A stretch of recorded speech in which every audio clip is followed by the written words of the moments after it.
having me, man. Yeah.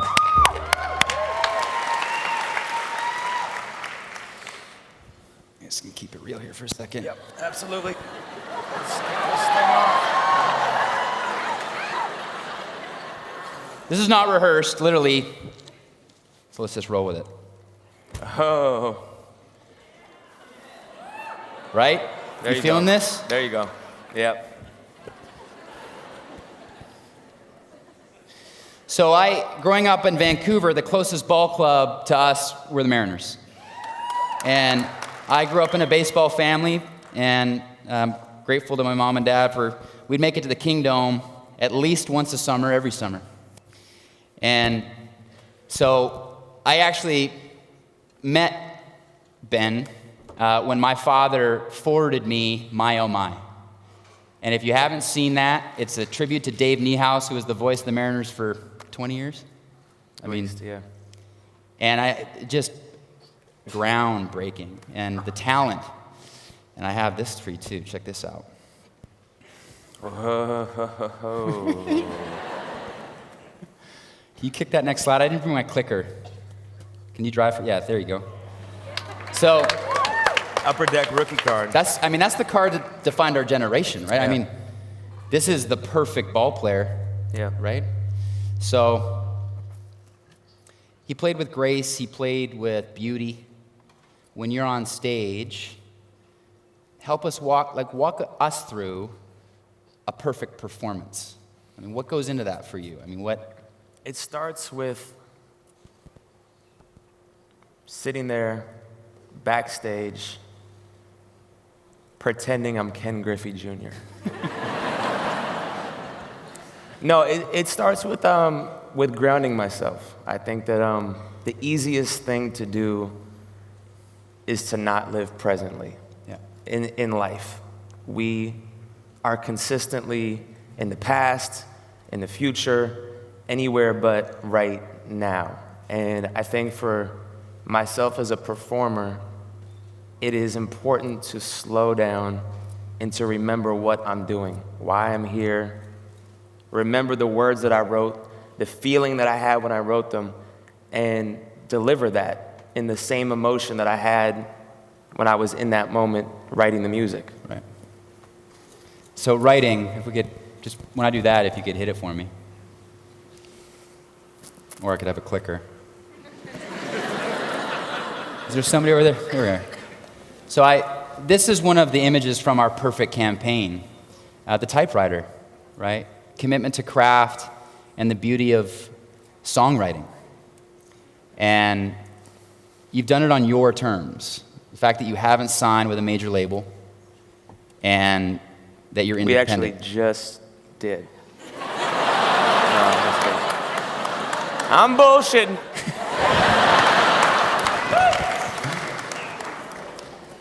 Independence, walk us through that. Your team that you've put together with Ryan Lewis and the gang, I mean, it's just a powerhouse. Thank you, appreciate that. Independence. It was not necessarily by choice at first. It was because no one had ever heard of us.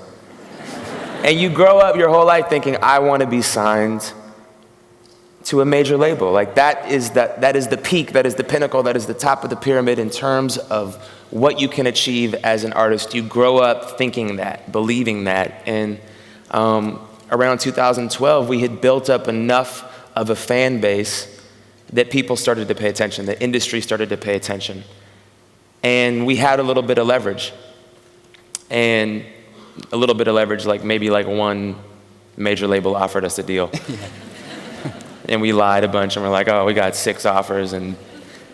But what it came down to is we want to be in control of the music that we make.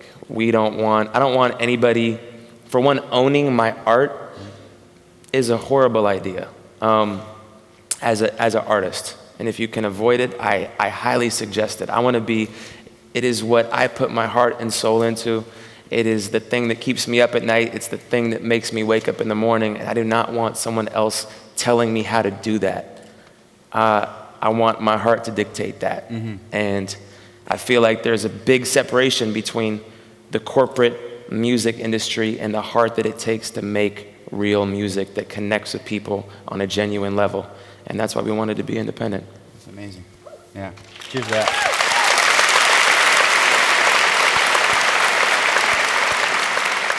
If you'll allow us to maybe explore some of the vulnerability in your life with drugs, alcohol, rehab, relapse. Nobody's perfect, right? We have demons. As we've seen today with all of our speakers, we're working through imperfections. But if you wouldn't mind, if you could talk about that experience. Yeah, I never knew moderation, really in life in general, but definitely when it came to drugs and alcohol. And ever since I was 15 years old and first drank, I didn't know when to stop. And that continued with me. And always my main motivation behind getting sober was to make better art, to become more of a perfect artist. And that was it. Like, if it wasn't for the fact that I couldn't write worth shit when I was high and drunk, I couldn't make music to the best of my ability, live up to my highest potential. I don't know if you definitely wouldn't see me here today, and I'd probably be getting loaded in a small bedroom apartment if I was still alive. So it was the thing that kept me wanting to get sober. I didn't have the tools. And finally in 2008, barely getting by, making music, barely getting by, my dad approached me and was just like, "What are you doing with your life? You're 24, 25 years old, and this has got to be it, man, and you need some help." I went to treatment and was given the tools to stay sober. And I have not followed that program to the best of my ability, to perfect adherence to that program to stay sober this whole time. But it's what I strive for. And there's been lapse in that. Yeah. But it's something that I have to wear as a badge. You carry those scars with you. You learn from it each day, and you step on a stage, or you wake up in the morning, and it's who you are. You can't hide from it. We're gonna roll a clip here in a minute, because coming off, how many shows have you and Ryan and the gang done in this last year? I think around 300. Around 300. So that's 5 shows a week? 4 to 5 shows a week? I think, 5 to 6. I'm horrible at math, but yeah. Me too. Hey, is it loaded? Can we roll? There's a shot here. We took this from Ben's website, Macklemore.com. And this, I think, it opened our eyes to the grind. So take a look at this. Hit the volume, yeah. Hey, let's settle that. A little prematurely, but let's settle that.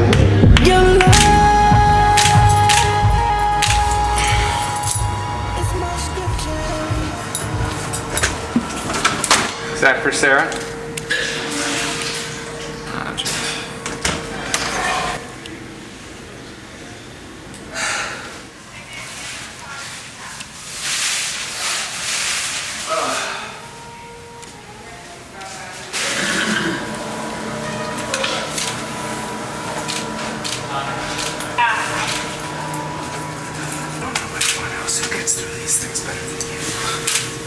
So Ben, You just do it. we're gonna have a bucket for you, both side stage and then big food change. There's new buckets. Also, I know you're not gonna want to, but at least sip on water throughout the show. You're gonna be super dehydrated and sweating as much as you do. You don't want to fan right now. So make sure to sip water. Ben is sick, but he's gonna go 110% and hopefully not throw up. But it means that we all need to go 150%. Yeah, that's right. It's one of those. Yeah. Step up. We're home. No pressure. Key Arena. No big deal. No big deal. 11,700. Motown on 3. Bring it in. 1, 2, 3. Motown! Look at this, I Rehab. found a clicker. Hometown. They do a remarkable job of capturing content, and they film chapters of their tour on the website. Just the videography and the storytelling, I think that's what has really separated Ben and Macklemore and Ryan Lewis in this last couple years. And look what I found in my pocket. Sorry.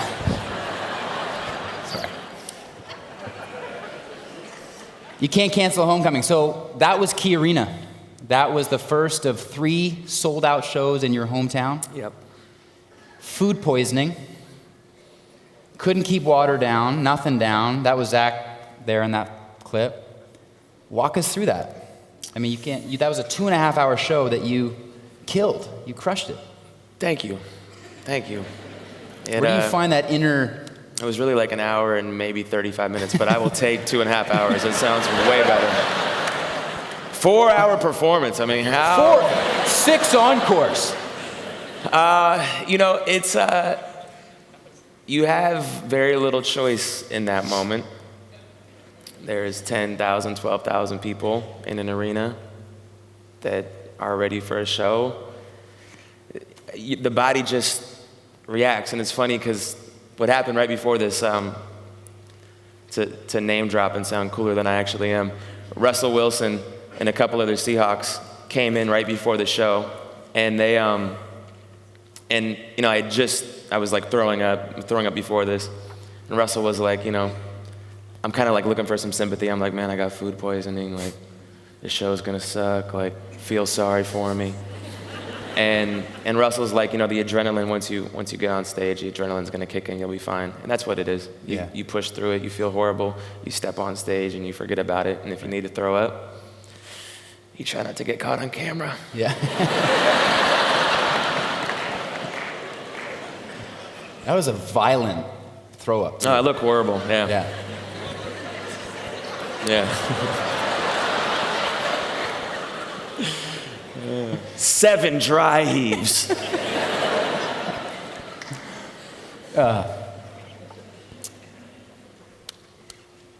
This is a photo from our campaign with our theme Perfect. And the song Same Love, yes.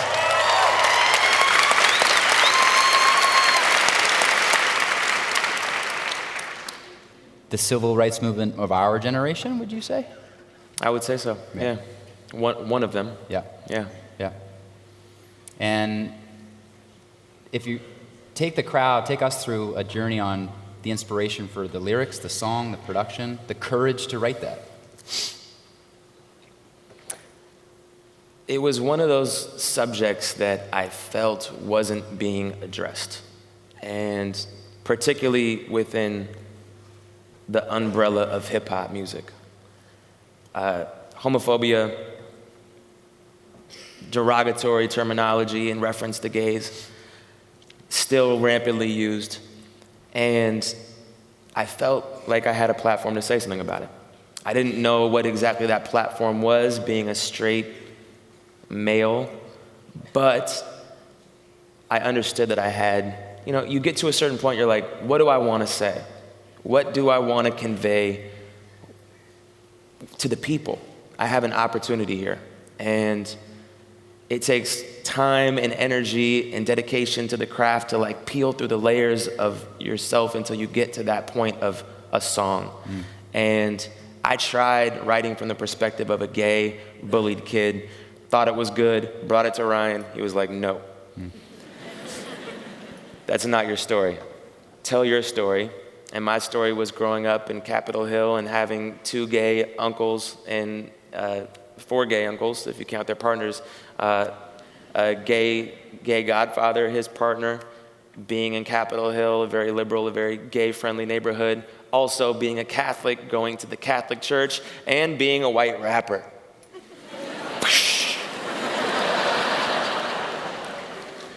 Put them together, and you got Same Love, and it was me speaking on an issue that I feel very passionately about. I feel that all human beings deserve the right to love whoever they want to love, and no one has the ability to tell them otherwise. It's easy. Yeah.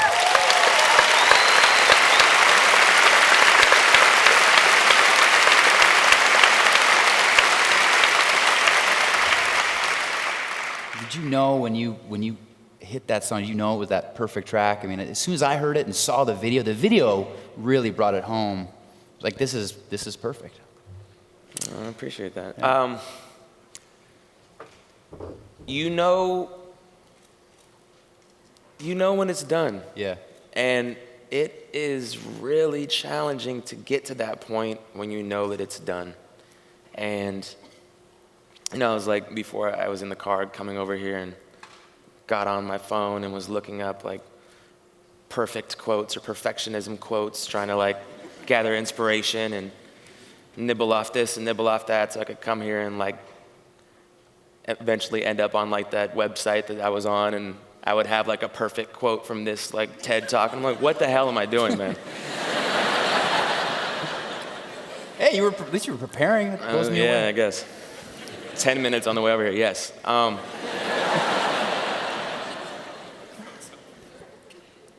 have no idea what we're talking about. It's all right.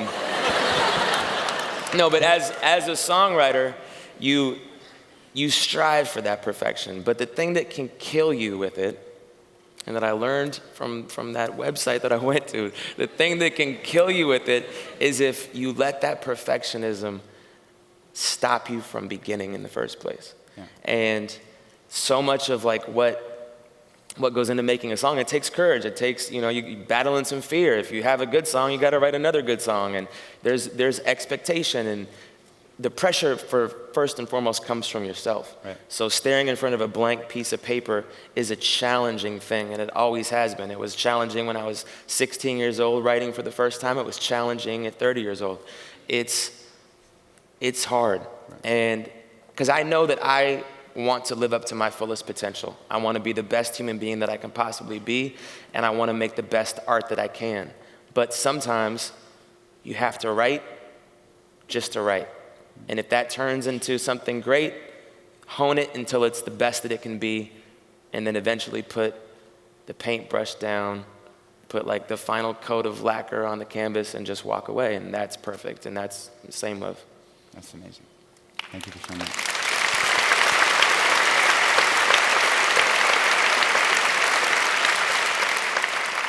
Any final words? You've seen a snippet backstage, and he's been incredibly gracious and working with our team back there, and so thank you for making the time. Thank you for having me.